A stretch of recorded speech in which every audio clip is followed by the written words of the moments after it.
orang, enggak. Yang saya alami. Nah, itu Habib-habib yang dulu muda mabok itu. Beberapa tahun yang lalu ketemu saya sudah bersorban, berjubah. Tapi masih mabok. Wallahualam. Saya main catur dengan seorang yang saya tahu Habib-habib dulu itu banyak tukang orkes. Pemain suling Habib, pemain mandolin Habib.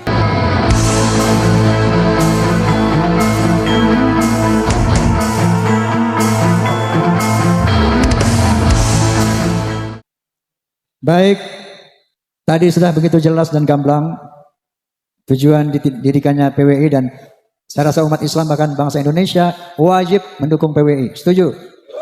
Allahu Akbar. Allahumma sholli ala Muhammad. Saya mau cerita boleh? Kenapa saya sampai satu titik hakul yakin Ba'alawi bukan turunan Nabi. Ini ceritanya panjang. Ketika saya berusia 20 tahun, waktu itu saya masih menjadi remaja masjid ya. Ada satu tabligh ceramah agama di Masjid Ar-Rahmah di Tebet Timur, Jakarta Selatan. Nanti kalau siapa yang ke Jakarta, cari Tebet Timur. Di situ ada Masjid Ar-Rahmah, masjid lama, masjid tua. Itu tempat saya nongkrong-nongkrong dulu masih remaja di situ.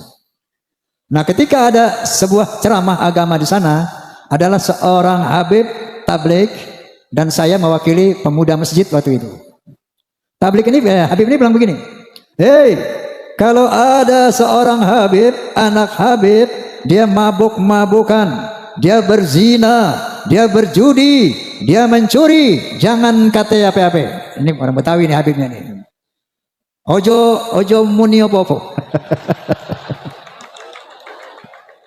Meneng kiai ngono. Biarkan saja. Itu dia cucu Rasulullah. Dia ahlu surga. Jangan dikata apa-apa, ojo muni apa-apa, menengai. Itu saya merasa terganggu dengan statement itu. Waduh, ini kayaknya bertentangan dengan al-Islam. Maka ketika giliran saya naik, saya bicara, Al-Habib, anak koreksi antum. Setahu saya baca satu firman. Qala ta'ala, a'udzubillahi minasyaitonirrajim, bismillahirrahmanirrahim. Ya ayuhan nas, inna khalaqnakum min dzakari wa untha wa ja'alnakum syu'uban wa qabaila lita'arafu inna akramakum 'indallahi atqakum. Hai manusia, aku telah menciptakan kalian dari seorang laki dan perempuan. Dari sana aku jadikan kamu berbangsa-bangsa. Dari bangsa-bangsa itu aku jadikan kamu bersuku-suku. Contohnya Indonesia, bangsa Indonesia. Tidak kurang dari 700 suku lebih. Bayangkan, ada Sunda, ada Jawa, Aceh, Padang, Batak, dan banyak lagi yang lainnya. Gimana bang? Apa perintah Allah? Lita'arafu, saling mengenallah. Lita'arafu, saling menghormatilah. Inna akramakum 'indallahi atqakum. Ketinggian derajatmu di sisi Allah bukan dari mana bangsamu, bukan dari tinggi berapa jabatanmu, bukan dari berapa banyak hartamu, tapi sebanyak apa takwamu kepada Allah Subhanahu wa ta'ala. Wa qala Nabi sallallahu alaihi wasallam, la fadla li 'arabiyyin 'ala ajamiyyin illa bi taqwa. Tidak ada kelebihan bangsa Arab dari yang bukan Arab kecuali takwa. Gitu Bib, saya bilang. Wa qala Nabi sallallahu alaihi wasallam aidan, al jannatu lil muttaqina walau kana 'abdan habasyian wan naru lil 'asina walau kana sayyidan quraisyan hashimiyan. Surga itu buat orang-orang yang bertakwa walaupun dia budak dari bangsa Habsyi, dan neraka untuk orang-orang ahli maksiat walaupun dia sayyid Bani Quraisy, Bani Hashim, yang ini keturunan Nabi semuanya. Bahkan Rasulullah mengatakan, "Lau anna Fatimah bint Muhammadin sarqat laqad ta'tu yadaha." Seandainya Fatimah bint Muhammad mencuri, aku potong tangannya. Inilah al-Islam, dinul khalis. Rasulullah SAW adalah seorang nabi yang demokratis, tidak nepotis. Paham? Ini saya sampaikan. Ramai itu masjid malam itu. Wah, ini Bang Haji ini. Waktu itu saya sudah mengcounter mereka. Arti bukan mengantar. Mengapa? Mengadakan apa? Perbandingan seperti itu. Besoknya dipanggil saya Gus sama sesepuh Habib yang notabene bapaknya juga. Hei, Oma, ente ngomong apa semalam di masjid? Saya jelaskan, bla bla bla bla. Habis ada Habib ngomong begini, maka saya jawab, bla bla bla bla bla. Mohon koreksi, Habib, saya bilang. Apa dia bilang? Yang ente katakan semuanya benar, nggak ada yang salah. Tapi tolong, ucapan kayak gitu jangan disampaikan lagi kepada umat di mana-mana. Cukup di situ aja semalam aja. Kenapa, Habib? Agar tidak mengganggu ukhuwah Islamiyah. Ini astagfirullahalazim. Saat itu saya sempat berpikir, mungkin benar juga ya. Dan saya lihat waktu itu belum terlalu berbahaya ini Mbak Alwi ini. Oke, makanya saya telan aja di perut tuh. Sampai umur 78 tahun sekarang ini. Berapa tahun? Dari umur 20 sampai 78. 58 tahun saya pendam dalam perut kelakuan Mbak Alwi itu. Dan saya melihat dalam perjalanan saya ini. Saya dulu pemain musik di 2 dunia. Pada satu malam minggu saya main band dengan lagu-lagu barat.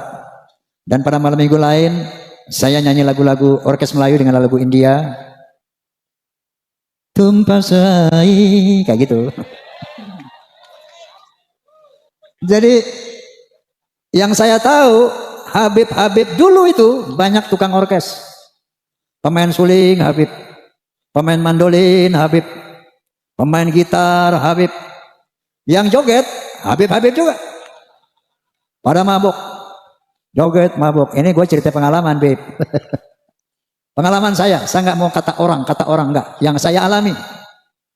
Nah, itu Habib yang dulu muda mabuk itu.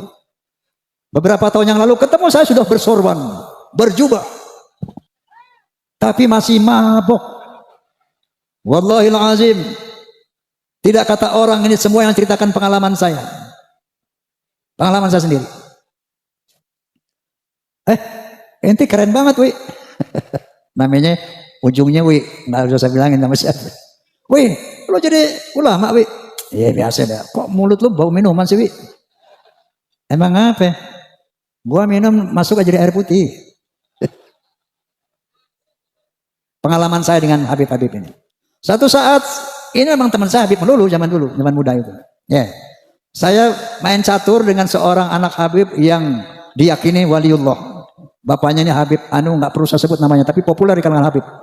Habib Anu min jumlatil aulia, saya nggak sebutkan namanya. Ini saya cerita kisah saya sendiri, saya nggak kata orang lain. Main catur nih, nggak lama azan asar. Allahu Akbar, Allahu Akbar. Saya bilang, Mat, namanya Mamat. Mat, sholat dulu ya azan tuh. Alah, ngapain sholat? Itu sholat bikinan njit gue. Tenang aja lo, nggak ada apa-apa, nggak usah sholat. Itu kelakuan mereka seperti itu. Ternyata begitu ada polemik nasab, mereka sering mengklaim kita ini ahlul bait, kita dibersihkan oleh Allah Subhanahu wa taala. Ternyata ini menjadi doktrin mereka selama ini. Kenapa mereka bisa berbuat maksiat seenaknya? Dia mengaku ahlul bait dan dibersihkan dari dosa. Padahal apa sih ahlul bait? Secara bahasa, secara lughah, ahlu al-bait artinya apa? Ahlu al-bait, ahli rumah. Orang yang serumah dengan Roma Irama itu ahlul bait Roma. Anda tahu kan anak saya siapa aja? Ridho, Devi, Vicky, Romi. Itu bukan ahlul bait Roma, tapi dzurriyyah Roma, turunan Roma betul. Kenapa? Karena dia tidak serumah lagi dengan Roma. Paham? Jadi ahlul bait adalah orang yang serumah dengan Rasulullah. Maka dikatakan ahlul bait Rasul itu ada 5 orang. Yang pertama istri-istri beliau. Yang kedua anak beliau Fatimah. Yang ketiga mantu beliau satu rumah, Sayyidina Ali. Yang 2 orang lagi cucu beliau, Sayyidina Hasan wa Husain. 5 orang itu ahlul bait. Adapun seandainya ada anak cucu dari Hasan, itu bukan ahlul bait lagi, tapi dzurriyyah. Paham nggak sampai di sini? Paham? Kata ahlul bait ada 3 kali disebut dalam Al-Qur'anul Karim. Ahlul bait Nabi Musa, ahlul bait Nabi Ibrahim, dan ahlul bait Nabi Muhammad sallallahu alaihi wasallam. Allahumma shalli. Ahlul bait Nabi Ibrahim, ketika 3 orang malaikat menyamar sebagai manusia, datang ke rumah Nabi Ibrahim alaihissalam, ingin memberikan kabar gembira bahwa Siti Sarah yang sudah berusia tua renta akan dianugerahi seorang putra. Siti Sarah ini nggak percaya, ketawa dia, dipikir ini manusia biasa yang datang, padahal malaikat. Oh, mana mungkin, saya udah tua mau dikasih anak sama Allah, dia tertawa. Qalu ata'jabina min amrillah rahmatullahi wa barakatuhu alaikum ahlal bait innahu hamidum majid. Malaikat itu berkata, hei, apakah kamu ragu tentang perintah Allah yang memberikan rahmat dan barokah kepada kamu ahlul bait? Innahu hamidum majid, Allah itu maha terpuji dan maha mulia. Nah, ahlul bait Nabi Ibrahim saat itu siapa? Satu, Ismail. Yang kedua, Siti Hajar. Yang ketiga, Sarah. 3 orang ini ahlul bait. Ketika punya anak, namanya Ishak setelah diberi anak. Maka ahlul bait Nabi Ibrahim 4 orang. Nabi Ishak punya anak, Nabi Yakub. Nabi Yakub punya anak 12. Ini bukan ahlul bait Nabi Ibrahim. Nabi Yakub dan 12 putranya itu adalah zuriyah Nabi Ibrahim, itrah Nabi Ibrahim, alu Ibrahim, bukan ahlul bait Ibrahim, paham? Nah, kalau Ba'alawi gini hari yang udah 1000 ngaku-ngaku ahlul bait itu adalah kocak. Ini memanipulasi Al-Quran. Makanya mereka berbuat sewenang-wenang karena di sana ada kalimat innama yuridullahu liyudhhiba ankum rijsa ahlal bait wal yutahhirakum tatheera. Sesungguhnya Allah akan membersihkan dosa-dosamu dan akan mensucikan kamu sesuci-sucinya wahai ahlul bait. Ini dia pegang, ini didoktrinkan kepada turunannya sehingga mereka merasa bebas melakukan kejahatan apapun karena mereka akan dibersihkan dari dosa dan akan disucikan sesuci-sucinya. Padahal kalau kalian baca Al-Ahzab 28 sampai 33 jelas sekali bahwa ada satu kalimat ya nisa'an nabi manja min kunna bi fasitin sayiatin yudha'af la adabu dhi'fain. Istri Nabi, kalau ada di antara kamu yang berbuat dosa yang nyata, azabmu 2 kali lipat. Ahlul bait itu. Walaupun kalau berbuat baik, pahalanya 2 kali lipat, tapi berbuat dosa kata Allah dhi'fain, 2 kali lipat. Lalu Allah mengatakan kepada istri-istri Nabi yang notabene ahlul bait, apa kata Allah? Wa qarna fi buyutikunna wa la tabarrujna tabarrujal jahiliyatil ula. Wa aqimna shalah wa atina zakah wa ati'na Allah wa rasulah. Jangan kalian keluar rumah wahai istri-istri Nabi ahlul bait. Yang kedua, wala tabarrujna tabarrujal jahiliyatil ula, jangan berkelakuan seperti orang-orang jahiliyah. Tegakkan salat, bayar zakat, taati Allah dan Rasul. Baru innama yuridullahu liyudhhiba ankum rijsa ahlal bait.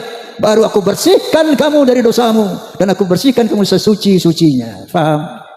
Dipelintir ayat ini sehingga dia mengaku sebagai ahlul bait dan dia bebas berbuat kemungkaran apapun sampai berani menzinahi istri orang. Ada di Malangnya begitu? Sekali lagi saya nggak mau kata orang, yang saya tahu ada. Kenapa? Dia berpegang kepada ayat ini. Na'udzubillahi min dzalik. Seperti Kiai Abbas bilang tadi. Kenapa saya mengatakan hakul yakin? Ba'alawi bukan zuriyah Nabi. Begitu saya lihat tesis Kiai Imad, waktu itu saya masih netral, artinya saya pengen tahu kebenarannya. Saya tunggu antitesis, makanya saya undang dari Ba'alawi, Ketua Rabitul Alawiyah. Siapa itu? Taufik Assegaf. Enggak datang. Saya undang Lutfi bin Yahya Pekalongan, juga enggak datang. Bahkan saya undang sahabat saya, Ustadz Rizik Syihab, juga enggak datang. Nah, akhirnya mereka tidak pernah berhasil sampai saat ini membuat antitesis. Itu sementara kupasan Kiai Imaduddin Utsman luar biasa. Dia seorang mujadid dunia Islam sedunia. Karena sampai saat ini tidak ada para nakobah, nasabah ya internasional yang bisa mengcounter mengantitesis Kiai Imaduddin. Subhanallah. Doakan beliau agar panjang umur.